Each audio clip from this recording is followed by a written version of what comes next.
दरबार की जय। बंदो चरण सरोज गुरु मद मंगल आधार। जैसे वत नर होत हैं भवसागर से पार। गुरु के सिमरन मात से नाशत विघ्न अनंत। ताते सर्वे आरंभ में ध्यावत हैं सब संत। बोलो जयकारा बोल मेरे श्री गुरु महाराज की जय। बोलो श्री नगरी निवासी भगवान की जय। बोलो श्री स्वामी जी महाराज की जय। ईश्वर स्वेच्छा से प्रकट होते हैं, फिर भी परमात्मा लीला करने के लिए प्रकट हुए हैं। सो कर्म की मर्यादा में रहते हैं। जगत के सामने एक आदर्श रखते हैं कि स्वयं परमात्मा होते हुए भी कर्म के बंधन में है। वे स्वेच्छा से ही अवतरित हुए हैं। जीव अपने कर्म से जन्म लेता है। राम कथा कई ग्रंथों में वर्णित की गई है। कई ने राम को वनवास दिया। कौशल्या माता को अति दुख हुआ। रामचंद्र कहते हैं कि ये मेरे कर्मों का फल है। पूर्व जन्म में मैंने कई को दुख दिया था, उसका ही फल है। मैंने परशु राम अवतार में जो किया उसका फल इस अवतार में पा रहा हूं। पूर्व जन्म में कई जमदग्न ऋषि की पत्नी रेणुका थी। परशुराम मुनि के पुत्र थे। एक बार गंधर्व चित्रसेन कई अप्सराओं के साथ सरोवर में विहार कर रहा था। रेणुका ने यह दृश्य देखकर उसके मन में भी विकार जागा, कुछ संतोष भी। इन अप्सराओं को जैसा सुख मिल रहा है वैसा तो कभी मुझे मिला ही नहीं है। रेणुका को लौटने में देर हुई। जमदग्न जान गए रेणुका ने मन में से व्यभिचार किया है। जमदग्न खिन्न हो गए। उन्होंने पुत्र से कहा, तेरी माता ने पाप किया है, उसकी हत्या कर दे। पिता की आज्ञा सुनकर बिना कुछ सोचे विचारे ही परशुराम ने रेणुका का शिरोच्छेद कर दिया। रामचंद्र कौशल्या को समझा रहे हैं कि उस जन्म में मैंने माता को दुख दिया था, सो इस जीवन में मुझे दुख दे रही है।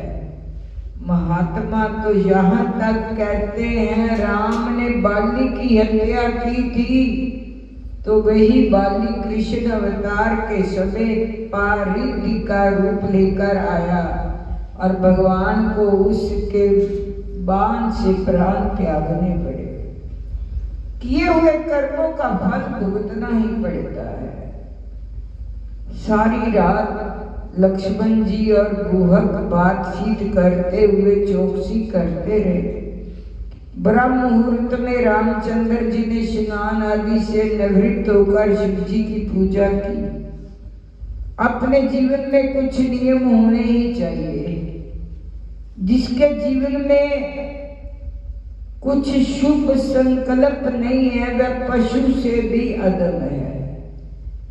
नियम के पालन के अभाव में मनुष्य पशु में से भी बदतर हो जाता है। रघुनाथ ने जगत के समक्ष आदर्श रखा कि वह स्वयं ईश्वर है, फिर भी भगवान शंकर जी की पूजा करते हैं। गुरु को वापस लौटने को कहा गया किंतु वह न माना।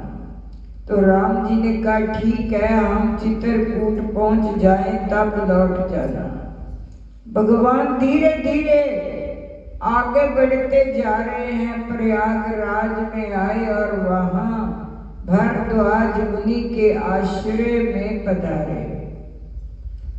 तुम भारद्वाज बन जाओगे तो तुम्हारे जहां भी भगवान पधारेंगे। भारद्वाज अर्थात उपदेश को कान में भर देना।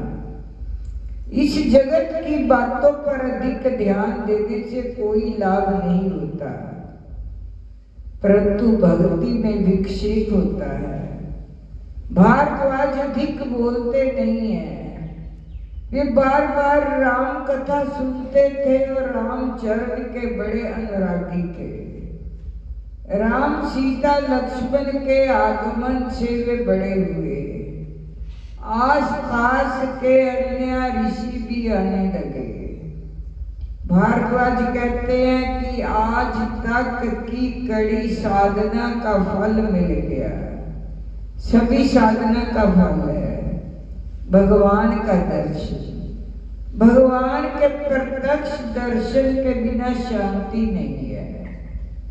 भगवान ने एक रात उनके आश्रम में बिताई। दूसरे दिन प्रातः काल में राम ने मुनि से कहा, वाल्मीकि आश्रम का मार्ग दिखलाने के लिए किन्हीं मुनि कुमारों को हमारे साथ भेजिए। 2-4 ऋषि कुमार साथ साथ आए। सभी वाल्मीकि आश्रम में आ पहुंचे। वाल्मीकि ने समाधि भाषा में राम कथा लिखी है। राम जी के प्रगटे के पूर्व ही वाल्मीकि ने रामायण लिख दी थी। वे तो आदि कवि हैं। उनके मुख से ही सर्वप्रथम श्लोक प्रकट हुआ था। इससे पहले कोई श्लोक था ही नहीं। प्रथम श्लोक कौंच वध संबंधी है। किसी पारदी ने एक क्रीड़ा रथ कौंच जुगल पर तीर छोड़ा तो एक पंछी मर गया। वाल्मीकि इस दृश्य को देखकर बड़े दुखी हुए। उन्होंने उस पारदी को शाप दिया। इस श्लोक के 2 अर्थ हैं, एक सामान्य और दूसरा राम संबंधी। वाल्मीकि आश्रम में श्री राम, जानकी और लक्ष्मण पधारे। श्री राम वाल्मीकि से कहा, आप तो त्रिकालदर्शी हैं। वाल्मीकि, ये तो सत्संग का फल है। पहले मैं था भील जो लोगों को लूटता रहता था, कुटुंब को निभाने के लिए पापाचार करता था। नारद जी के सत्संग ने मेरा जीवन बदल दिया। एक बार नारद जी मार्ग में मिल गए तो मुझसे पूछा, तू किसके लिए पाप कर रहा है? मैंने कहा, अपने कुटुंब के लिए। नारद जी, क्या तेरे कुटुंब के सभी लोग तेरे इस पाप के भी भागीदार हैं?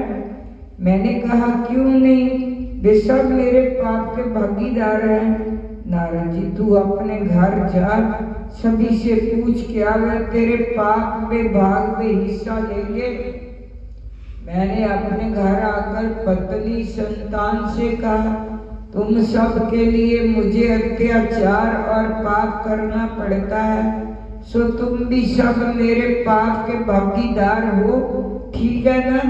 तो उन सभी ने कहा, हम क्यों बने भागीदार? जो पाप करे उसे पाप के फल भुगतने पड़ेंगे, हमें क्या लेना देना तुम्हारे पापों से। बोल साचे दरबार की जय। बोलो श्री स्वामी जी महाराज की जय। कार्तिक मास भगवान कृष्ण ने कहा, हे प्रिय, नारद जी के वचन सुनकर महाराज पृथु बड़े विस्मित हुए। अंत में उन्होंने नारद जी का पूजन करके उनको विदा किया। इसलिए माघ, कार्तिक और एकादशी ये 3 व्रत मुझे अत्यधिक प्रिय हैं। वनस्पतियों में तुलसी, महीनों में कार्तिक, तिथियों में एकादशी और क्षेत्रों में श्री कार्तिक मुझे बहुत प्रिय है। जो प्राणी जितेंद्रिय होकर इनका सेवन करता है वह यज्ञ करने वाले मनुष्य से भी अधिक प्रिय लगता है। जो प्राणी विधि से इनकी सेवा करते उनके मेरे अनुग्रह से सब पाप दूर हो जाते हैं। भगवान कृष्ण ने वचन सुनकर सत्य बाबा ने कहा, हे नाथ, आपने ये बात बड़ी आश्चर्यजनक कही है कि दूसरे के किए पुण्य के फल से कला की मुक्ति हो गई। ये प्रभावशाली कार्तिक मास आपको अधिक प्रिय है, जिससे पति द्रोह का पाप केवल स्नान के पुण्य से ही नष्ट हो गया। दूसरे मनुष्य द्वारा किया हुआ पुण्य उनके देने से कैसे मिल जाता है, ये आप मुझे बतलाइए। तब भगवान कृष्ण ने कहा, बिना दिया हुआ पुण्य और पाप जिस कर्म द्वारा मिलता है सो सुनो। सतयुग में देश, ग्राम तथा कुलों को दिया पुण्य का पाप मिलता था, किंतु कलयुग में केवल कर्ता को ही पाप और पुण्य का फल भोगना पड़ता है। संसर्ग ना करने पर भी वह व्यवस्था की गई है, और संसर्ग से जैसे पाप व पुण्य दूसरे को मिलते हैं उसकी व्यवस्था भी सुनो। पढ़ाना, यज्ञ कराना और एक साथ भोजन करने से पाप पुण्य का आधा फल मिलता है। एक आसन पर बैठने तथा सवारी पर चढ़ने से, श्वास के आने जाने से पुण्य व पाप का चौथा भाग प्राणी मात्र को मिलता है। स्पर्श करने, भोजन करने से, दूसरे की स्तुति करने से पुण्य और पाप का छठवां भाग मिलता है। दर्शन करने, सुनने तथा ध्यान करने से मनुष्य को पुण्य और पाप का 10वां अंश मिलता है। दूसरे की निंदा, चुगली, धिक्कार करने से उसका 7वां भाग मिलता है। पुण्य करने वाले मनुष्य को जो कोई सेवा करता है वह सेवा का भाग लेता है, अपना पुण्य उसे देता है। नौकर और शिष्य के अतिरिक्त जो मनुष्य दूसरे से सेवा करवाकर उसे पैसे नहीं देता तो वह सेवक उसके पुण्य का भागी होता है। पंक्ति में बैठे हुए भोजन करने वालों की पत्तल जो व्यक्ति लांघता है वह उसे जिसकी पत्तल उसके लागी है अपने पुण्य का 6वां भाग देता है। स्नान तथा ध्यान आदि करते हुए मनुष्य से जो व्यक्ति बातचीत करता है उसे स्पर्श करता हुए अपने पुण्य का 6वां भाग उसे दे डालता है। जो मनुष्य धर्म के काम के लिए दूसरों से धन मांगता है पुण्य का भागी होता है, ठीक उसी तरह जिस तरह की दान करने वाला पुण्य का भागी होता है। जो मनुष्य धर्म का उपदेश करता है पश्चात श्रोता से याचना करता है वे अपने पुण्य का 6वां भाग उसे देता है। जो मनुष्य दूसरों का धन चुराकर उससे धर्म करता है वह चोरी का फल भोगता है, शीघ्र ही निर्धन हो जाता है। और जिसका धन चुराता है वह पुण्य का भागी होता है।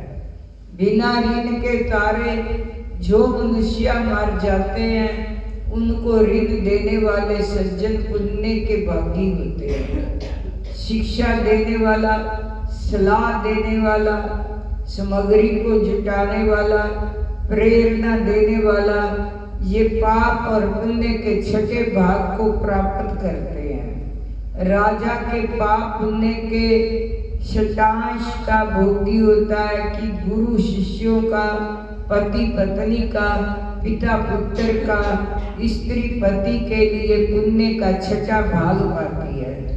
पति को खुश करने वाली आज्ञाकारी स्त्री पति के लिए पुण्य का आधा भाग ले लेती है। जो पुण्य आत्मा प्राय लोगों को दान करता है वह उनके पुण्य का 6वां भाग प्राप्त करता है। जीविका देने वाला मनुष्य जीविका ग्रहण करने वाले मनुष्य के पुण्य के 6ठे भाग को प्राप्त करता है।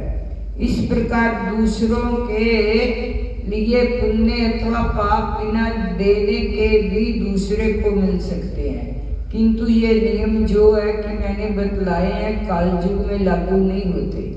कालयुग में तो एकमात्र कर्ता को ही अपने पाप व पुण्य भोगने पड़ते हैं। इस संबंध में एक बड़ा पुराना इतिहास जो है पवित्र भी है और बुद्धि को देने वाला भी है, वो कहता हूँ साचे दरबार की जय। बोलो श्री स्वामी जी महाराज की जय।